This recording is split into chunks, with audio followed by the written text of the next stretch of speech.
Hello everyone, a very warm welcome to Dronacharya IAS. आज की इस वीडियो के अंदर हम स्टार्ट करने जा रहे हैं डिस्कशन हिंदू की कुछ इंपॉर्टेंट आर्टिकल्स की।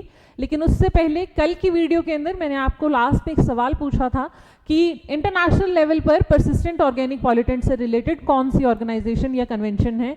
तो द आंसर इज राइट। जिन्होंने कमेंट सेक्शन में लिखा है that is your Stockholm convention है आपकी, जो स्पेसिफिकली परसिस्टेंट ऑर्गेनिक पॉल्यूटेंट से रिलेटेड है। 2001 के अंदर ये ट्रीटी जो है साइन हुई थी और फोर्स में आई थी 2004 से, जो स्पेसिफिकली इस चीज को केटर कर रही है, that is your persistent organic pollutants. Alright, तो चलिए आज के डिस्कशन को स्टार्ट करते हैं। जो हमारा पहला आर्टिकल है that is related to the Maharashtra CM. Elections होकर हटे हैं, ठीक है जी। ये चीज मैंने आपको पहले भी हम डिस्कस कर चुके हैं that we need not to memorise the name of the party और द लीडर स्पेसिफिक, राइट। इन चीजों से यूपीएससी कभी कोई क्वेश्चन नहीं पूछता है। यस, जो आपके लिए यहां से इंपॉर्टेंट है that is the appointment of CM. Alright, उससे रिलेटेड जो आपका आर्टिकल है, जो प्रोसीजर है, वो आपको पता होना चाहिए। तो कॉन्स्टिट्यूशन का आर्टिकल 163 सीधा सीधा ये बोलता है कि जो गवर्नर है स्टेट का वो अपॉइंट करेगा आपका सीएम। ऑलराइट, और कन्वेंशनली ये चीज चलती आ रही है कि जिस भी पार्टी के पास मेजॉरिटी है, आइदर थ्रू कोलिशन और अ सिंगल हैंडेड पार्टी, तो वो अपना जो है एक पर्टिकुलर लीडर के अंदर कॉन्फिडेंस शो करेंगे और उस लीडर को फिर क्या बनाया जाएगा, स्टेट का सीएम, ठीक है। लेकिन एक चीज आप इसके अंदर ध्यान रखिएगा कि ये जो है प्योरली गवर्नर के डिस्क्रिशन पावर है कि वो किसको सीएम अपॉइंट कर रहा है। बिकॉज ऐसा भी देखा गया है कि जब आपके पास मेजॉरिटी नहीं भी है तब भी आपका जो गवर्नर है वो एक इंसान को, एक किसी भी पर्टिकुलर लीडर को जो है सीएम अपॉइंट कर सकता है और एक स्टिपुलेटेड टाइम पीरियड के अंदर फिर उन पर्टिकुलर को अपनी मेजॉरिटी एस्टैब्लिश करनी होती है हाउस के अंदर। क्लियर है जी। तो यहां से आपको अपना पॉलिटी का जो अपॉइंटमेंट प्रोसीजर है that is CM and council of ministers of state, वो एक बार रिवाइज कर लेना है फिर से। दैट इज आर्टिकल 163 से स्टार्ट होने के बाद जो काउंसिल ऑफ मिनिस्टर की एड एंड एडवाइस वाला आर्टिकल है 167 एंड ऑल दैट, वो सब आपको ध्यान रखना है, ठीक है जी। उसके बाद जो सेकेंड न्यूज यहां से आ रही है that is India backs UN resolution, ठीक है, जिसके अंदर 2 स्टेट आपका जो है इजराइल और पैलेस्टीन से रिलेटेड एक फिर से आया है कि यूएन के अंदर एक रेजोल्यूशन पास आउट हुआ कि 2 नेशन स्टेट की थ्योरी जो प्रपोज की जाती है कि ये दोनों देश खुद को इंडिपेंडेंट रख लें और उस हिसाब से डेवलप करें। उस चीज़ में इंडिया ने उसके फेवर में बोला है कि वेस्ट एशिया को अब स्टेबलाइज हो जाना चाहिए, वहाँ पर चीज़ें जो है नॉर्मलाइज हों। तो देखिए आपके लिए इंपॉर्टेंट है इजराइल की जो लोकेशन है स्पेसिफिकली, वो आपको थोड़ा सा ध्यान रखनी है कि रेड सी के साथ जो ये मेडिटेरियन सी वाला एरिया है वो सब कुछ ठीक है। सीरिया के साथ, जॉर्डन के साथ जो इनकी इसकी बाउंड्री लगती है, गोलन हाइट्स कहाँ पर है, आपका जो है वेस्ट बैंक कहाँ पर है, इजराइल के अंदर ही छोटे छोटे टुकड़ों में है पैलेस्टीन की, ठीक है, जिसको एक्यूमुलेटेड फॉर्म में जो है एक स्टेट माना जाता है। तो ये चीज़ ध्यान रखिएगा कि यहाँ से आपके लिए जो पेपर में इंपॉर्टेंट है that is the geographical scenario, ठीक है। और ये पर्टिकुलर न्यूज़ जो आई है आपकी कि यूएन के अंदर जो इंडिया ने इस तरीके से वोट किया है, बिकॉज यूएस हो गया और बाकी सारी कुछ ऐसी नेशंस हैं जो यहाँ पर मेंशन्ड हैं। देखिए 8 मेंबर स्टेट्स हैं, जैसे अर्जेंटीना है, हंगरी, इजराइल, माइक्रोनेशिया, इन सब ने अगेंस्ट में किया है और इंडिया ने फेवर में किया है। ऑलराइट, तो ये चीज आपको थोड़ा सा देख लेनी है, that is related to GS paper 2, ठीक है। आपके आईआर से रिलेटेड है, इंडिया इजराइल के रिलेशन से रिलेटेड है ये पूरा आर्टिकल, वो चीज आपको थोड़ा सा ध्यान रखना है। और आपको यहाँ से आप जो मोर स्पेसिफिकली रखना है that is your geographical location. वो एक बार आप वेस्ट एशिया की, वैसे भी बिकॉज बहुत टाइम से न्यूज में चल रहा है इजराइल पैलेस्टीन वॉर की वजह से वेस्ट एशिया, तो वहां से प्रीलिम्स के अंदर फॉर श्योर क्वेश्चन आने की उम्मीद बनती है, ठीक है जी। लास्ट टाइम भी रेड सी से 2 क्वेश्चंस आए थे, तो इस बार भी आप एक्सपेक्ट कर सकते हैं कि उस रीजन से डेफिनेटली क्वेश्चंस आपको फ्रेम पेपर में मिलेंगे ही मिलेंगे, ठीक है जी। उसके बाद साउथ कोरिया, अगेन हमने कल ही देखा था वीडियो के अंदर कि वहां पर मार्शियल लॉ लगा दिया है प्रेसिडेंट ने, और साथ ही अपोजिशन ने जो है इम्पीचमेंट स्टार्ट कर दी है प्रेसिडेंट के खिलाफ, बिकॉज दे आर सेइंग कि it is the very much ground जिसके ऊपर जो है कॉन्स्टिट्यूशन वायलेशन का जो ग्राउंड है वही बनता है और इन्हें इम्पीच किया जा सकता है, ठीक है। क्योंकि जिस तरीके से इन्होंने मार्शल लॉ लगाया है वो एक्सेप्टेबल नहीं है। So they have taken a very fast step, बहुत ही जल्दी इन्होंने ले लिया है ये चीज। और अगर हम इंडिया की बात करें तो article 61 of the Indian constitution deals with the impeachment of president, जहां आपके प्रेसिडेंट को रिमूव करने के लिए आपको 2/3 मेजोरिटी चाहिए, the largest of all the majorities, ठीक है जी, और जो आपका मोशन है वो at least 1/4 members of that particular house के द्वारा पास होना चाहिए, तब वो जो है एक्सेप्ट होता है। क्लियर है? तो आपको आर्टिकल जो है और हमारा इम्पीचमेंट जो प्रेसिडेंट ऑफ इंडिया का है वो सारा एक बार फिर से अपने पोर्शन से रिवाइज कर लीजिएगा। कल भी मैंने आपसे कहा था कि मार्शियल लॉ इंडिया के अंदर आर्टिकल 34 के हिसाब से लगेगा। देखिए वो आपसे साउथ कोरिया का प्रोसीजर नहीं पूछेगा, मार्शियल लॉ आ रहा है, इम्पीचमेंट ऑफ प्रेसिडेंट आ रहा है, तो वो कुछ ना कुछ यहाँ से इंडिया के साथ को रिलेट करके पूछेगा, क्योंकि एग्जाम आप इंडियन एडमिनिस्ट्रेटिव सर्विसेज के लिए दे रहे हैं, ठीक है, इंडिया के लिए दे रहे हैं, तो ये चीज आपको ध्यान रखनी है। Next news from today's newspaper, देखिए ये आपके लिए इंपॉर्टेंट है। अर्थक्वेक आया है 5.3 मैग्नीट्यूड का, रिक्टर स्केल के ऊपर हम इसे देखते हैं, हमें पता है ज्योग्राफी जीएस पेपर 1, सीधा सीधा आर्टिकल रिलेट हो रहा है। अब देखिए यहाँ पर आपको एक चीज जो देखनी है, that is the Richter scale की जो डिग्री है, that is a logarithmic scale, जो ये डिसाइड करता है कि कितनी इंटेंसिटी ऑफ आपका क्या आया था, जो आपका अर्थक्वेक आया है वो कितनी इंटेंसिटी का था, किस तरीके से था। For that we have a Richter scale, alright. और यहाँ पर जो ये आया है इसका जो एपिसेंटर है, अब एक बार इस चीज को देख लेते हैं थोड़ा सा, आपको अर्थक्वेक फिर से रिवाइज करना है, alright. So there is a epicentre जिसे ओरिजिन पॉइंट कहा जाता है, ठीक है जी, कहाँ पर आकर आपका जो पहली बार जो वेव्स हैं वो आपके सेंटर हिट करती हैं अर्थ के ऊपर, दैट इज योर एपिसेंटर, ठीक है, कि कहाँ से स्टार्ट हुआ है आपकी सर्कुलेशन।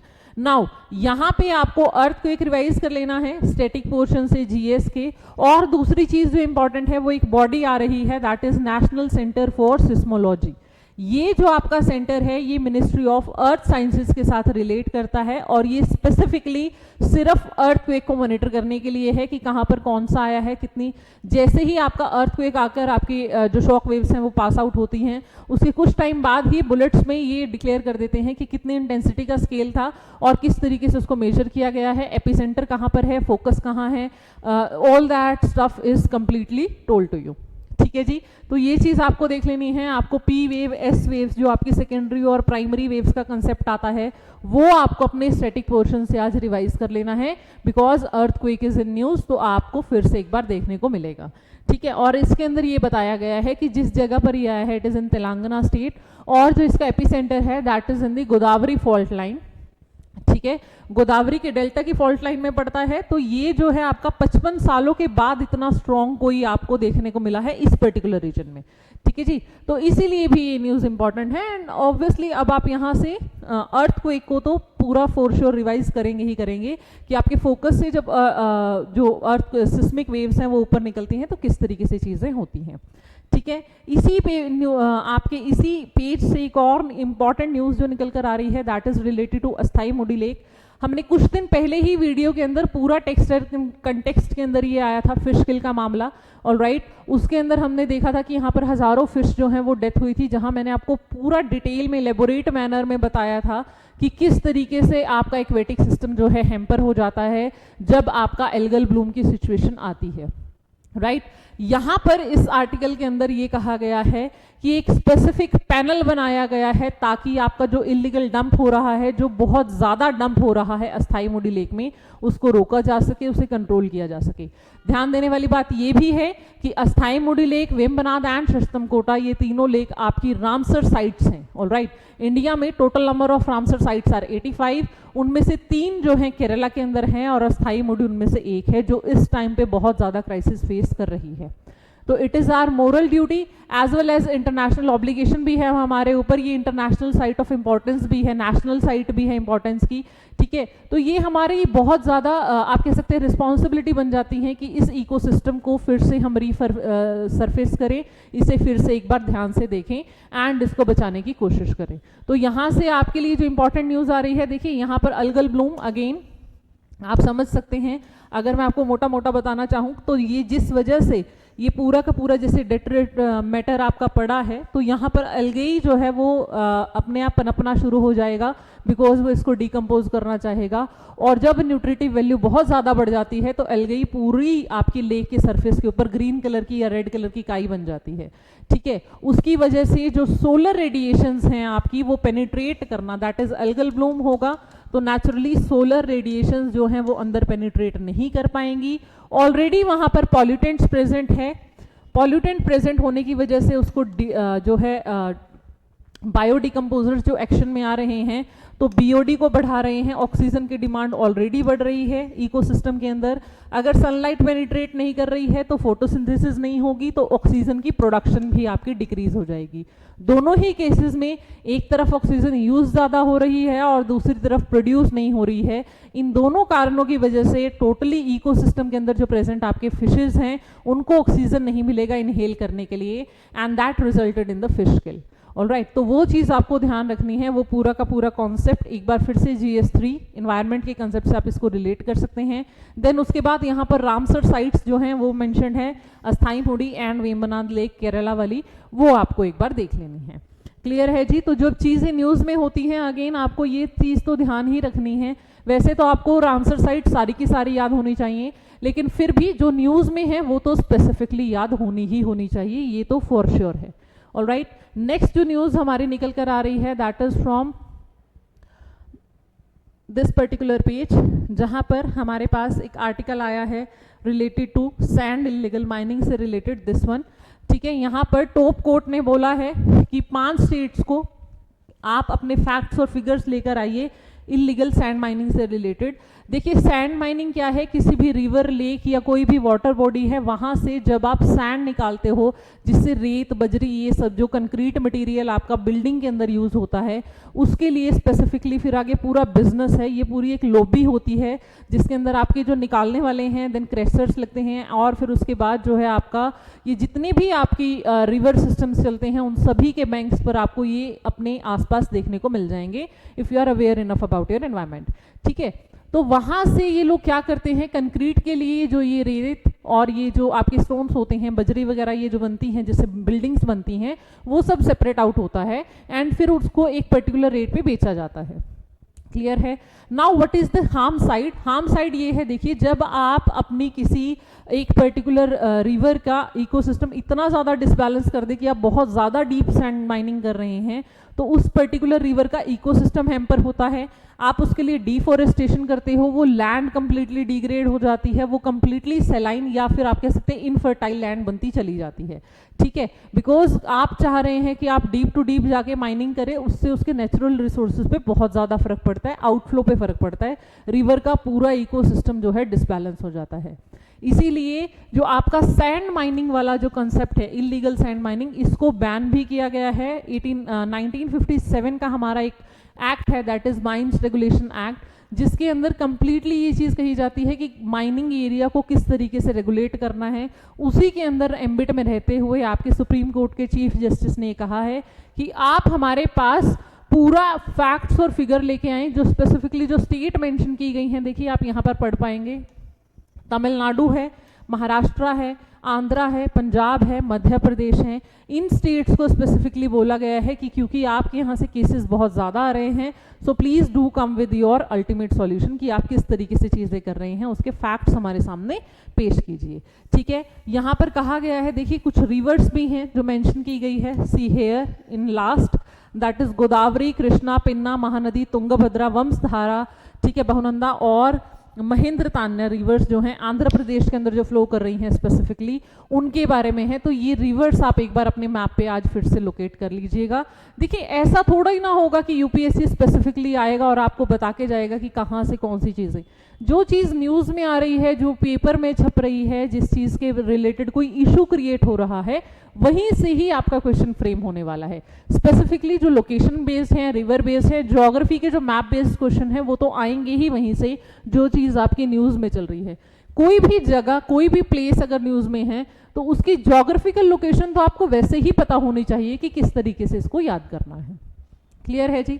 इसके बाद जो अगला आर्टिकल हमारे लिए आज के पेपर से इंपॉर्टेंट है, that is from this page, जहां पर ये see this page, after anomaly alert, ISRO ने जो है प्रोबा 3 जो हमारा याद रखिएगा, प्रोबा 3 की जो लॉन्चिंग है वो डिले कर दिया। अब एक बार पूरा देख लेते हैं किस चीज़ से रिलेटेड है ये आर्टिकल।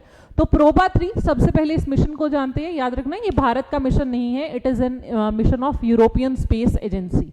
वो करना क्या चाह रहे हैं, वो सोलर सन के कोरोना की स्टडी करना चाहते हैं आपके इस मिशन के थ्रू। What are they trying to do, वो 2 सैटेलाइट्स के थ्रू कुछ ऐसी सिचुएशन क्रिएट करेंगे जिससे वो वहां पर उनकी सैटेलाइट्स इक्लिप्स फॉर्मेशन करेगी, जैसे ग्रहण लगता है, सूर्य ग्रहण या चंद्र ग्रहण, जिससे जिस टाइम पर आपके सन का जो कोरोना है वो सबसे ज्यादा इजीली विजिबल होता है, बिकॉज बाकी सारा हिस्सा जो है कवर हो जाता है। ठीक है, तो प्रोबा थ्रू आपका यूरोपियन स्पेस एजेंसी का जो है मिशन है, जिसको लॉन्च कल करना था, but due to some reasons जो है वो डिले हो गई आपकी लॉन्चिंग, और वो आज होने वाली है। ठीक है, और इसरो आपको पता ही है अपने जो सैटेलाइट लॉन्चिंग्स है मेजरली वो कहाँ से करता है, that is from Sriharikota island. ठीक है, वहां पर सतीश धवन स्पेस सेंटर है, वहां से हमारी मेजर जो है आपकी क्या होती है, आपकी लॉन्चिंग होती है, लॉन्च पैड्स बनाए गए हैं। एक और जो है तमिलनाडु में नीचे की तरफ डिसिफर किया जा रहा है कि उसको जल्दी ही हम प्रोपगेट करने वाले हैं, या आप कह सकते हैं बनाने वाले हैं। रीज़न ये है क्योंकि अब जो है आपका इसरो जो है वो प्राइवेट प्लेयर्स को लेके आ रहा है, so there is a news कि क्राउडिंग बहुत ज़्यादा हो जाएगी लॉन्च मिशन से रिलेटेड, और मोरओवर PSLV की तरह हम स्मॉल सैटेलाइट लॉन्च व्हीकल्स भी लेके आ रहे हैं। सो बिकॉज आपका लॉन्च स्टेशन एक है, लॉन्च पैड एक है, तो वहाँ पर आपको बहुत दिनों के लिए वेट करना पड़ता है। इसीलिए वी आर ट्राइंग आउट कि हम एक और आपका तमिलनाडु थूथुकुडी के पास एक स्टेशन बनाने की कोशिश कर रहे हैं, जिसमें हमें मैन्यूवरिंग भी नहीं करनी पड़ेगी। बिकॉज जब आप इंडिया के यहाँ पर पढ़ते हैं तो हेयर आंध्रा के कुछ दूर पर, ठीक है, लेक पुलिकट के पास है आपका ये, एंड यहाँ पर श्रीलंका है, तो देयर इज अ लेग, इसको बोला जाता है लेग डॉग मैनूवरिंग करनी पड़ती है हमें अपने मिशंस की, ताकि हम श्रीलंका के ऊपर क्या ना हो जाए, डेब्रीज फॉल आउट ना हो जाए इन केस अगर रॉकेट लॉन्च सक्सेसफुल नहीं रहता है। तो अगला जो हम प्लान कर रहे हैं that is somewhere here in this tip part of your Tamil Nadu. और एक चीज आपको जो ध्यान रखनी है वो ये कि जब भी आपका कोई लॉन्च स्टेशन होता है तो वो इक्वेटर से नियरेस्ट डिस्टेंस पॉसिबल पे होता है। ठीक है, क्यों, ताकि वहां पर अर्थ का सेंट्रीपिटल फोर्स जो है वो कम से कम लगे, रोटेशन की वजह से वो फटाफट निकल जाए, वहां पर आपको फोर्स जो है वो कम से कम अंदर खींचने वाला फोर्स कम से कम लगे।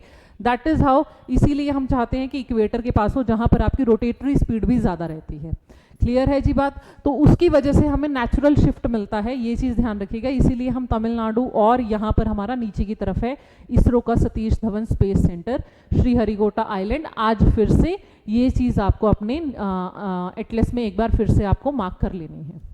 क्लियर है, देखिए फ़ायदा तभी है करंट अफेयर्स पढ़ने का या फिर अपने हिंदू के एनालिसिस को देखने का या समझने का, जब आप उस चीज़ को कंप्लीट करके कर रख रहे हैं। ऐसा नहीं है कि आपने उस आर्टिकल को आधा अधूरा पढ़ा है and then you are moving ahead.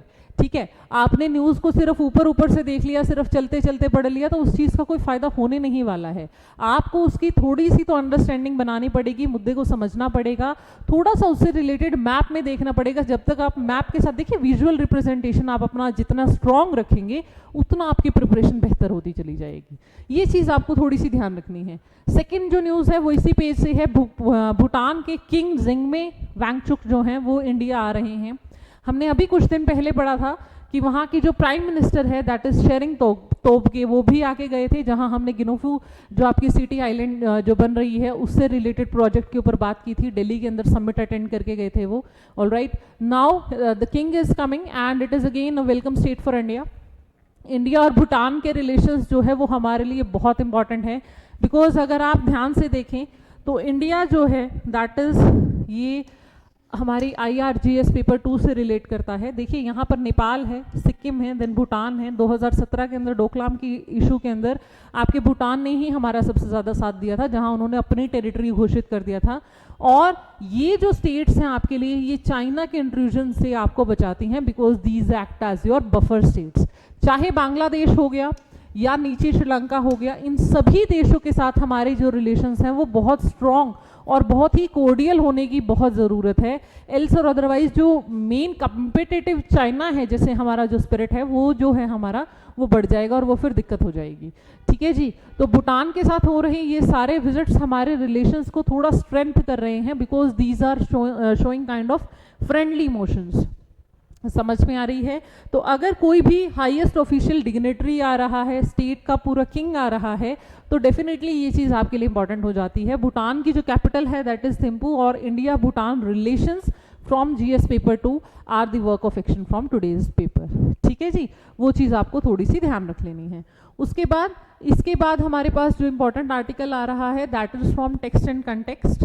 यहाँ पर आज एक डाटा आया है दैट इज कास्ट सेंसस से रिलेटेड आया है कि कास्ट सेंसस यूजफुल एक्सरसाइज है या नहीं।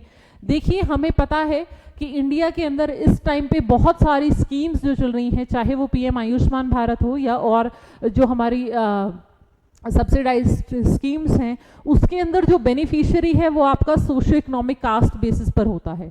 ठीक है, और उसी के बीच में एक चीज निकल कर आ रही है कि कास्ट सेंसस भी हो जाए ताकि जो रिजर्वेशन है या जो एफर्मेटिव एक्शंस हैं जो सोसाइटीज या जो क्लासेस के लिए लेने हैं वो लेने आसान हो जाए। नाउ प्रॉब्लम ये आ रही है कि कास्ट को डेसिफर करने की जब एक्सरसाइज सबसे पहले की गई थी, जो इस आर्टिकल में मेंशन है, दैट वाज बैक इन 1871-72, और तब से लेके चैलेंजेस आज भी बहुत स्ट्रॉन्ग स्टैंड कर रहे हैं क्योंकि बहुत सारे ऐसे इश्यूज आ रहे हैं इसमें। देखिए, सबसे पहला जो इशू आता है दैट इज कि आपके कास्ट का जो क्लेम है वही बदल जाता है। एक इंसान जो पहले खुद को वैश्य बता रहा था फिर वो खुद को ब्राह्मण बताता है। ठीक है, and there are very much cast जो सिमिलर साउंड करती हैं और उसके अंदर जो है वो अलग स्टेट के अंदर उनका जो डिनोमिनेशन है वो अलग है, पॉपुलेशन जो है वो अलग है। तो आप इस कास्ट को एज सच पूरे इंडिया में लागू नहीं कर सकते। मतलब अगर एक पर्टिकुलर कास्ट किसी एक जगह पर शेड्यूल्ड कास्ट का दर्जा ले रही है तो दूसरी में वो मेजॉरिटीज में भी पॉसिबल हो सकती है। ऐसा कुछ क्लेम इस आर्टिकल में किया गया है। राइट, जो टोटल नंबर देखिए यहाँ पर नंबर ऑफ कास्ट जो 1931 के सेंसस के हिसाब से बताई गई थी दैट वार 4147। ठीक है, और इसमें अगर हम लीस्ट पॉपुलेटेड कास्ट का नंबर देखें तो वो लगभग 1,40,000 के आसपास जा रहा है। तो ये जो नंबर है ये बहुत ज़्यादा आ रहा है, दैट इज 10,000 के इक्विवेलेंट, सॉरी 10,000 है। ये जो है ये आपकी जॉब से रिलेटेड क्राइटेरिया है। तो दे आर सेइंग कि आपके नंबर ऑफ कास्ट जो इंडिया के अंदर है वो एक धर्म के अंदर ही बहुत सारे कास्ट बना रखे हैं जिनको डिफ्रेंशिएट करना बहुत टफ हो जाता है। वो जो है एक्सरसाइज बहुत ज़्यादा कंफ्यूजिंग भी है, बहुत ज़्यादा आप कह सकते थे आप वर्कलोड बहुत ज़्यादा है और बहुत ज़्यादा कंफ्यूजिंग है जिससे हमारे फिगर्स जो हैं, स्टैट्स जो हैं वो गड़बड़ा सकते हैं। यहीं पर एक चीज़ देखिए, जैसे यहाँ पर बताया गया है कि कास्ट मोबिलिटी क्लेम, कुछ लोग सिर्फ रिजर्वेशन पाने के लिए खुद को निचली कास्ट के अंदर शिफ्ट कर देते हैं ताकि उन्हें ओबीसी क्राइटेरिया मिल जाए या शेड्यूल्ड कास्ट का क्राइटेरिया मिल जाए, वो भी एक प्रॉब्लम है। फिर उसके बाद देखिए जैसे यहाँ पर दिया गया है कि आपकी राजस्थान के अंदर ही फॉर एग्जांपल धनक, धनकिया और धनुक ये जो हैं एससी हैं और एक धनका है जो एसटी है, तो इनके सिर्फ ए और सिर्फ थोड़ा सा ही फर्क है। राइट, चारों वर्ड्स को अगर आप ध्यान से देखेंगे तो धनक, धनकिया और धनुक एंड सेकंड इज धनका, तो इनमें वो बोल रहे हैं कि वर्ड्स जो हैं वो बहुत क्लोजली रिलेटेड हैं और अगर थोड़ा सा इधर उधर हो गया, इतना बड़ा डाटा सैंपल कलेक्शन कर रहे हैं तो वो पूरा का पूरा आपका जो डाटा है वो गड़बड़ा जाएगा। समझ में आ रही है? तो यहाँ पर इस एक्सरसाइज को बहुत ही ज़्यादा क्या माना जा रहा है, that the exercise is tedious, lengthy and confusing in itself. तो ये चीज़ हमें देखनी होगी कि अगर इसको करने के बाद जो रिजर्वेशंस हम दे रहे हैं क्या उससे रिजल्ट सामने आएगा या नहीं आएगा। क्लियर है जी? इस चीज़ से रिलेटेड ये आपका पूरा आइडिया, आपका जो है ये आर्टिकल है आज का टेक्स्ट और कंटेक्स्ट के अंदर जो कास्ट सेंसस को डिस्क्राइब कर रहा है। Now after that we are on the world page. देखिए यहाँ पर हमने कुछ दिन पहले ही डिस्कस किया था कि आपके जो नेपाल के पीएम हैं दैट इज योर केपी ओली, वो चाइना विजिट करने जा रहे हैं और ये अनुमान लगाया जा रहा था कि क्या वो बीआरआई को साइन करके आएंगे या नहीं। तो कल ऑफिशियल न्यूज आ चुकी है कि नेपाल और चाइना ने बीआरआई को साइन कर लिया है। Alright, again I have told you in this very video also कि आपके जो ये नेबरिंग नेशंस हैं इनके रिलेशंस आपके साथ बहुत अच्छे होने बहुत ज़रूरी हैं। On the other hand China जो है वो इनको ल्यूक्रेटिव अपने इंफ्रास्ट्रक्चर प्रोजेक्ट्स देता रहता है जिसकी वजह से इन्वेस्टमेंट के चक्कर में ये लोग उधर शिफ्ट होते हैं because they are backing themselves with the economy. Alright, तो ये चीज़ थोड़ी सी आज हमारे न्यूज़ के अंदर इंडिया नेपाल रिलेशंस के लिए फिर से थोड़ी सी एक आप कह सकते हैं अटपटी न्यूज़ है जहां पर बीआरआई को स्पेसिफिकली हेल कर दिया है नेपाल ने, जो हमारा सबसे क्लोजेस्ट जो है नेबरहुड अटेन करता है। ये चीज़ है, तो मच अवेटेड था ये बीआरआई। हालांकि 2017 से क्लेम कर लिया गया था कि आपकी जो चाइना है वो BRI साइन कर चुका है नेपाल के साथ, लेकिन एज सच एग्रीमेंट के डिटेल्स नहीं है, डिटेल्स सब भी सामने नहीं है आए हैं, लेकिन ये चीज़ कंफर्मेशन हो गई है दोनों देशों की तरफ से कि साइन हो चुका है, एंड जो इंफ्रास्ट्रक्चर प्रोजेक्ट्स जितने भी लाइंड अप होंगे वो सब BRI के अंडर ही कंसीडर किए जाएंगे। क्लियर है जी। उसके बाद एक और न्यूज़ जो आज इंपॉर्टेंट आई है, that is on the basis of Kyrgyzstan and Tajikistan. ठीक है, सेंट्रल एशिया से न्यूज़ आ रही है, इन दोनों देशों ने जो अपना लास्ट कंसेंटमेंट था, दैट इज कंटेस्टेड जो जगह थी जहां पर इनका बहुत टाइम से रिफ्ट चल रहा था, नियरली 31 ईयर्स से इनका रिफ्ट चल रहा है। It is post disintegration of USSR। आपका USSR जो है वो 1991 के अंदर टूटा। ठीक है, और उसमें से जो आपका मेन है USSR का जो फ्रंट है उसे रशिया कहा जाता है, और सेंट्रल एशिया के 5 नेशन निकल कर आए, दैट इज तू ता। इस तरीके से आप इनको याद रख सकते हैं बड़े ही इजीली, आप इस शॉर्ट फॉर्म को तू ता उज की। तू से तुर्कमेनिस्तान बन जाएगा, ता से ताजिकिस्तान, उज से उज्बेकिस्तान एंड की से किर्गिस्तान। ठीक है, Atlas, I am telling you again and again, जितना आपका एटलस आपके हैंड में स्ट्रांग होगा उतना ज़्यादा आपको जो है व्यू इम्प्रेशन और चीज़ों को समझने में आसानी रहेगी। जितना ज़्यादा आप एटलस की मदद से चीज़ें रिवाइज करेंगे, चाहे वो रामसर साइट से, चाहे वो इंडिया की ज्योग्राफी है या वर्ल्ड ज्योग्राफी है, दैट इज़ वेरी इंपॉर्टेंट और वो आपको याद रखनी है।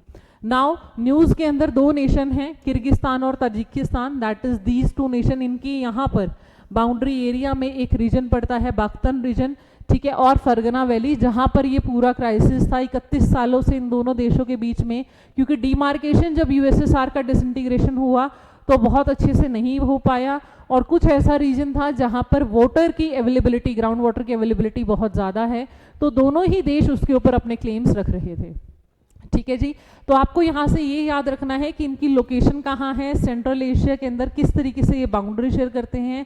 Again I am telling you, pick your atlas and इन चीज़ों को एक बार फिर से देख लीजिए वहाँ पर, और सेंट्रल एशिया के नेशंस को याद रखने की सबसे शॉर्ट और सबसे क्रिस्प सी ट्रिक है आपके पास, तू ता उज की, और ऊपर पड़ता है कजाकिस्तान। ठीक है, तो ये चीज़ आपको याद रह जानी चाहिए, बिकॉज उसके इर्द गिर्द फिर आप अपने आप सब कुछ फिट कर लेंगे कि नीचे अफगानिस्तान, पाकिस्तान, इंडिया किस तरीके से आ रहा है, और उधर आपका वेस्ट एशिया कैसे शुरू हो रहा है। क्लियर है जी, तो ये चीज़ आप अच्छे से आज एक बार फिर से देख लीजिएगा। जैसे ताजिकिस्तान की जो है दुशांबे है, किर्गिस्तान की बिश्केक है, ठीक है, ये कैपिटल्स जो हैं वो आप एक बार देख लीजिए, सिटीज़ देख लीजिए, वो इंपॉर्टेंट हो जाता है, रीजन आपके लिए एज सच इंपॉर्टेंट हो गया है, बिकॉज बहुत सालों का चला हुआ रिफ्ट जो है वो क्लोज होने जा रहा है। डन, ठीक है जी, चलें आगे। अगली जो न्यूज़ हमारी इस पेज से आ रही है, that is from this South China Sea. देखिए, चाइनीज वेसल ने जो है मनीला ने, दैट इज फिलीपाइंस की जो कैपिटल है मनीला, ठीक है, मनीला अगर लिखा आ रहा है मतलब फिलीपाइंस की तरफ से ऑफिशियल स्टेटमेंट आ रही है ये, दैट चाइना ने अपने एक वेसल से वाटर फायर किया है हमारे ऊपर, and they are trying to sabotage us. और यहाँ पर एक जगह का नाम आ रहा है बीच में, देखिए ध्यान से देखिएगा, स्कारबोरोग शोल। दिस इज योर स्कारबोरोग शोल जो है वो न्यूज़ में आ रहा है। अब यहाँ पर भी वही चीज़ है, फिर से आपके लिए ये एटलस इंपॉर्टेंट हो जाता है, ठीक है, बिकॉज आपके जो चाइना है वो जितना भी आपका Myanmar, Thailand, Singapore, Philippines, Indonesia, ये जितना एरिया है साउथ चाइना सी का, वहाँ पर चाइना ने अपनी तरफ से एक 9 डैश लाइन बना रखी है, ठीक है, 9 डैश लाइन, जिससे वो जिसके अंदर आ रही हर एक चीज़ को चाइना अपनी टेरिटरी क्लेम कर रहा है, जैसे जिसमें से आपके स्कारबोरोग शोल भी एक है, स्पार्टले आइलैंड हो गए, पार्सल आइलैंड हो गए, वो भी इसी के बीच में है। देखा जाए तो स्कारबोरोग शोल जो है वो फिलीपाइंस के EEZ में पड़ता है, that is exclusive economic zone as per UN clause, जो UN के जो क्लोज हैं, convention on laws of sea, 1991 के अंदर ये ट्रीटी साइन हुई थी, उसके हिसाब से जो EEZ है दैट इज 200 किलोमीटर की एम्बिक्विटी का एरिया माना जाता है, और ये लगभग इतने ही डिस्टेंस पे है आपका फिलीपाइंस के लुजोन जो आइलैंड है उससे, ठीक है।